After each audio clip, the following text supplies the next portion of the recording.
Hello viewers, আসসালামু আলাইকুম। আমি শিহাব খানজ, আপনারা দেখছেন এফকেটিভি এন্ড ভ্যারাইটিস মিডিয়া। আজকে আপনাদের সামনে এমন 3টি অ্যাপস নিয়ে হাজির হলাম যে অ্যাপসগুলো আপনাদের ফোনে যদি ইনস্টল করেন তাহলে অনেক সমস্যা হবে, এমনকি আপনাদের ফোনের র্যাম রোম স্লো হয়ে যেয়ে অনেকই সমস্যা হতে পারে। আপনি এমনকি ফোনটা ইউজ নাও করতে পারেন, ঠিকভাবে ইউজও করতে নাও করতে পারেন। এই অ্যাপসগুলোর এত পরিমাণ ক্ষতি আছে, যদি আপনার ফোনে যদি ইনস্টল করেন তাহলে আপনার ফোনে অনেক সমস্যা হতে পারে। তো ভিডিওটা অনেক হেল্পফুল হতে যাচ্ছে, কোনো ধরনের স্কিপ না করে সম্পূর্ণ ভিডিওটা দেখতে থাকুন। আমি আজকে আপনাদের সামনে 3টি অ্যাপস শেয়ার করবো, যে 3টি অ্যাপস আপনাদের ফোনে আপনার কোনো সময়ই ইনস্টল করবেন না। তার মধ্যে প্রথমে আছে ক্লিনার। এই ক্লিনার অ্যাপসটি আমাদের ফোনে আমরা ইনস্টল করে থাকি যে আমাদের ফোনের র্যাম রোম ক্লিয়ার করার জন্য, স্টোরেজ ক্লিয়ার করার জন্য আমরা এই ক্লিনার অ্যাপসটি ইনস্টল করে থাকি। ইনস্টল করে সিম্পল এর বাটনে ক্লিক করে দিই। ক্লিক করলে এখানে লেখা আছে ক্লিন। ক্লিনের উপর ক্লিক করলে এটা ক্লিন হয়, কিন্তু আদৌ এটা ক্লিন হয় না।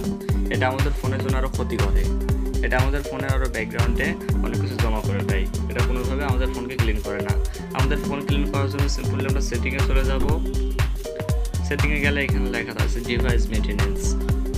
এই ডিভাইস মেইনটেনেন্স বাটনে যদি ক্লিক করে দিই, এর ভিতরে আমাদের ফোনের র্যাম রোম ক্লিয়ার করার সমস্ত জিনিসপাতি আছে, ব্যাটারি, স্টোরেজ, মেমোরি, ডিভাইস, এগুলো সব ফোন থেকে হার্ডওয়্যার হিসাবে আছে।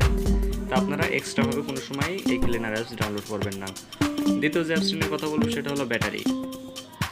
এই ব্যাটারি অ্যাপস আমরা চাই যে আমাদের ফোনের ব্যাটারিটা অনেক লং লাস্ট করুক, অনেক কিছু হোক, অনেক দিন অনেক সময় পরিমাণ চার্জ থাকুক, অনেকেই চার্জ পরিমাণ ভালো থাকুক, চার্জন দ্রুত নেয়, চার্জন দ্রুত না ফুরায়, এই ধরনের কাজের জন্য আমরা এই ব্যাটারি অ্যাপস ইউজ করি। নামাই রাখি, নামাই ইসের থেকে, প্লে স্টোর থেকে নামা রাখি। তো এই অ্যাপসটা আমাদের কোনোই কাজে আসবে না, আরও আমাদের ব্যাটারিকে স্লো করে দেবে। ব্যাটারির যে পাওয়ারটা আছে, পাওয়ারটাকে আস্তে আস্তে হ্রাস করবে এবং এই পাওয়ারটাকে কমাই দেবে।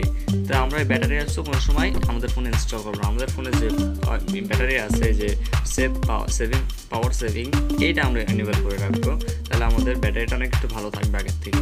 আমরা কোনো মতেই এই অ্যাপস ইনস্টল করবো না। তৃতীয় যে অ্যাপসটা আছে এটা হলো প্লে স্টোর। এটা আমি আমার ফোনে ইনস্টলই করিনি, যে আপনাদের দেখাবো এটা ইনস্টল কিনা কিন্তু প্লে স্টোর থেকে দেখাবো। সেটা হলো রুট চেকার, ফোন রুট। এই যে ফোন রুট লিখে সার্চ করে দিলে এই ধরনের অসংখ্য অ্যাপ্লিকেশন পাই যাবেন। আপনারা মনে করেন যে রুট করলে আমাদের ফোন অনেক ভালো থাকবে, এই ওই, কিন্তু মাথায় রাখবেন রুট করার কারণে আপনার ফোন যদি নষ্ট হয়, আপনার ফোনে ধরেন 1 বছরের ওয়ারেন্টি দিচ্ছে, 1 বছরের আগেই নষ্ট হয়েছে, 6-7 মাসের নষ্ট হয়েছে, আপনি নিয়ে যাবেন তাদের কাছে, তারা তখন দেখবে যে ফোনটা রুট করার কারণে নষ্ট হয়েছে, তারা কিন্তু তখন সেই ফোনটা ফেরত দেবে না, কোনোভাবে কোনো ধরনের সার্ভিস দেবে না। তো এই রুট করা থেকে আপনার ফোন বিরত রাখবেন। কোনো ধরনের এখানকার রুটের অ্যাপস আপনারা ডাউনলোড করবেন না, করলে বিপদ আসতে পারে। এই অ্যাপসের সাথে মেলারাও ডাউনলোড হয়ে যেতে পারে। তাই আপনাদের এই ফোনকে যদি সিকিউরিটি রাখতে হয় তাহলে এই 3টা অ্যাপস কোনো সময় ডাউনলোড করবেন না আপনাদের ফোনে, অন্তত পক্ষে। ভিউয়ার্স, ভিডিওটা যদি ভালো লেগে থাকে তাহলে একটি লাইক দেবেন এবং আমাদের নতুন চ্যানেলটিকে সাবস্ক্রাইব করে রাখবেন।